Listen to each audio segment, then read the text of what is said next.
हरिद्वार में 2027 का कुंभ होने वाला है। अमर उजाला एक सीरीज कुंभ की यादें अनवरत चला रहा है।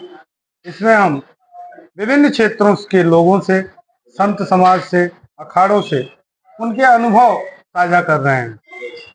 आज हमारे साथ हैं स्वामी साध्वी नारायण मुनि, जो कि श्री जगत गुरु उदासीन आश्रम बेंगलोर की संत हैं। हरिद्वार समेत नासिक, उज्जैन और प्रयाग के तमाम कुंभ अर्ध कुंभ उन्होंने देखे हैं।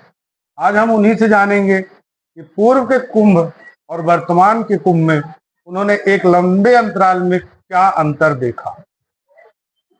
नमस्कार सभी को, जय श्री कृष्णा और सभी को साधुवाद।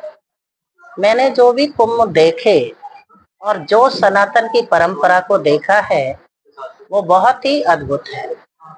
ये परंपरा सदियों से चली आ रही है, लेकिन आपने पूछा अंतर, तो अंतर इतना है कि पहले तो लोगों में एक भाव बहुत था, तो अपने भाव के अनुसार वो कार्य करते थे और इतनी सुविधाएं नहीं मिलती थी जो मिलनी चाहिए। बहुत तकलीफें लोगों को झेलनी पड़ती थी, आने में जाने में, खाने पीने का व्यवस्था उनका उतना नहीं हो पा रहा था। लेकिन अब की जब धीरे धीरे मैंने बहुत सारे कुंभों को मैंने अटेंड किया, अभी जो मैं देख रही हूँ, 2-3 जो कुंभ देखे हैं, ये बहुत ही अद्भुत कुंभ हुए हैं। इसमें बहुत परिवर्तन देखा, रहने का, खाने का तो छोड़ो, वो तो चलता है। सभी साधु संत अपनी अपनी छावनी लगाते हैं, करते हैं, बनाते हैं अपने भक्तों के लिए, हर व्यक्ति करेगा।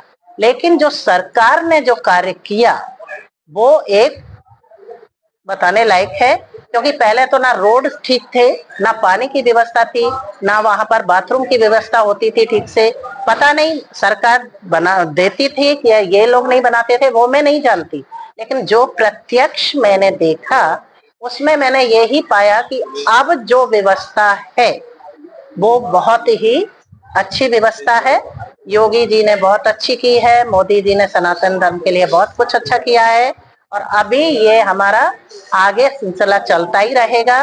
और मेरी सबसे साधु समाज से प्रार्थना है, सभी हिंदुत्ववादियों से प्रार्थना है, आरएसएस वाले लोगों से भी मैं जुड़ी हुई हूँ, उनसे भी मेरा वही रिक्वेस्ट है कि सब लोग एक दूसरे से मिल करके इस कार्य को आगे बढ़ाएं और जो भी त्रुटि कहीं हो रही है उन चीजों पर अधिक ध्यान दिया जाए।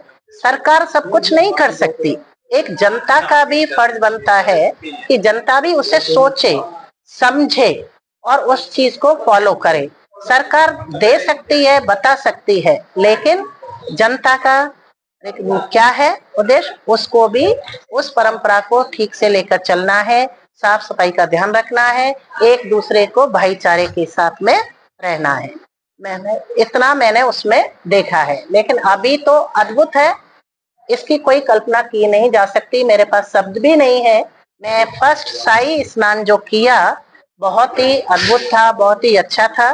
मैंने सबको देखा है, मैंने अखाड़े में भी जाके मिली हूँ, देखी हूँ। वो भी चादर मुझे किए थे जब हरिद्वार का कुंभ था, तो उन्होंने मुझे बेंगलोर से बुलाया, चादर वगैरह दिया इधर। तो कोरोना के टाइम का भी मैंने कुंभ देखा कि 3 दिन के बाद ही लॉकडाउन शुरू हो गया, तो ऐलान किया कि कुंभ नहीं चलेगा। तो अंतर तो अभी बहुत आया है, वो सरकार की वजह से आया है। लेकिन जागरूकता अब यहाँ किसको होना है? अब जागरूक होना है साधु संतों को और समाज के बुद्धिजीवियों को, तभी आगे हमारी परंपरा आगे बढ़ सकती है। यही मेरा कहना है। आप मूल रूप से बेंगलोर से आती हैं। बेंगलोर या उस तरफ के राज्यों का रुझान कुंभ या अर्ध कुंभ को लेकर क्या रहता है? नहीं, उन लोगों को इतना कुंभ के बारे में जानकारी नहीं है, क्योंकि वहां पर कुंभ के बारे में उनको महत्व भी नहीं पता है। मैं सिर्फ यही चाहूंगी कि जो भी अच्छे हमारे विद्वान संत हैं वो थोड़ा उस तरफ जाए और वो प्रचार करें, जगह जगह अपनी कथा करें, प्रचार करें। सिर्फ एक झोली भरने के लिए नहीं जाना है, लोगों को जागरूकता देना है, उनको बताना है कि कुंभ क्या है, उसका महत्व क्या है, उससे क्या लाभ होता है, संसार के लिए क्या है, यानी प्रकृति से जोड़ने की बात करनी है। तो काफी लोग ऐसा है कि सिर्फ मथुरा वृंदावन जाएंगे, नहीं तो हरिद्वार के अंदर बैठ जाएंगे, उससे आगे बढ़ते ही नहीं। उज्जैन चले जाएंगे, उससे आगे नहीं बढ़ेंगे। तो वहां तो लोगों को ये चीज के बारे में जानकारी नहीं है।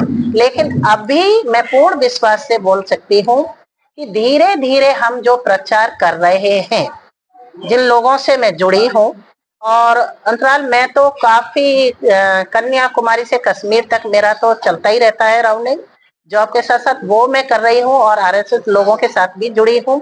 तो जो भी वहाँ के मंदिर हैं, तो वहां पर हम लोग कुछ ना कुछ ऐसा आयोजन शुरू कर देते हैं कि लोग जुड़ते हैं। और जुड़ने के नवरात्रि में वहां पर 9 दिन तक हम लोग कीर्तन कराते हैं, घर घर जाके करवाते हैं। उससे क्या है, उन लोगों को जब बताते हैं कि हम कुंभ को जा रहे हैं, वहां कुंभ ऐसा लगता है, तो बोलते हैं हमको पता ही नहीं है कि कुंभ क्या होता है, तो हमें बताओ, हमको भी लेके चलो। तो मैंने ये चीज को आगे बढ़ाने की कोशिश कर रही हूँ, और मैं चाहूंगी कि अखाड़े की तरफ से और संतों की तरफ से भी ये अपील होनी चाहिए कि लोगों को वो जागरूकता मिलनी चाहिए, क्योंकि उनको वो ज्ञान नहीं है। बिना ज्ञान के कोई आगे बढ़ नहीं सकता, राइट। तो जब जब तक ज्ञान नहीं होगा तब तक नहीं आएंगे। लेकिन जो भी लोग वहां से आते हैं, वो यहाँ से जाकर के कुंभ के बारे में बहुत तारीफ करते हैं, ये भी मैंने सुना है। बेंगलोर से आई साध्वी नारायण मुनि का कहना है कि कुंभ दिव्य है, भव्य है, वैश्विक स्तर पर है, लेकिन देश के ही कुछ ऐसे अछूते राज्य हैं जहां पर अभी लोगों को कुंभ, अर्धकुंभ, इसकी महत्ता का पूर्ण ज्ञान नहीं है। उन्होंने अपील भी किया कि संत समाज, अखाड़े इस दिशा में प्रयास करें और अपने ही राष्ट्र में पहले कुंभ की महत्ता को विस्तार दें, बताएं। कुंभ के आयोजन को लेकर भी वह संतुष्ट हैं कि आज जो वर्तमान में व्यवस्थाएं हैं वो बहुत ही बेहतर हैं। कृष्णकांत मर्ग त्रिपाठी, अमर उजाला ब्यूरो, हरिद्वार। अगर आप ये वीडियो YouTube पर देख रहे हैं तो हमारे चैनल को सब्सक्राइब कर बेल आइकन दबाएं, और Facebook पर देख रहे हैं तो हमारे पेज को लाइक करें।